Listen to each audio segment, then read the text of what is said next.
Hello বন্ধুরা, আপনারা অনেকেই নিজের ফেসবুক পেজ তৈরি করেছেন, কিন্তু অনেক সময় পেজের লিঙ্ক কিভাবে কপি করবেন সেটা জানেন না।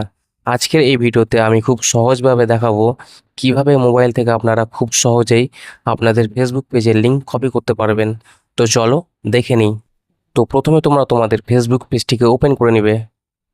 ওপেন করে নেওয়ার পর উপরে থ্রি ডট লাইন দেখতে পাবেন বা নিজের প্রোফাইলের আইকন দেখতে পাবেন, সেখানে ক্লিক করবেন। ক্লিক করার পর তোমাদের প্রোফাইল বা তোমাদের পেজটিতে ঢুকে যাবেন। ঢোকার পর দেখতে পাবেন এখানে একটা থ্রি ডট লাইন, এখানে একটা থ্রি ডট আছে। এই থ্রি ডটের উপর ক্লিক করবেন। ক্লিক করার পর একটু নিচে এলে দেখতে পাবেন ইওর প্রোফাইল লিঙ্ক। এই লিঙ্কে কপি করলেই সেটা কপি হয়ে যাবে।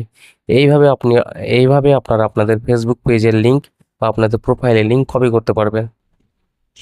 আশা করি ভিডিওটা আপনার কাজে লাগবে। যদি ভালো লেগে থাকে তাহলে একটা লাইক দিন আর বন্ধুদের সাথে শেয়ার করেন।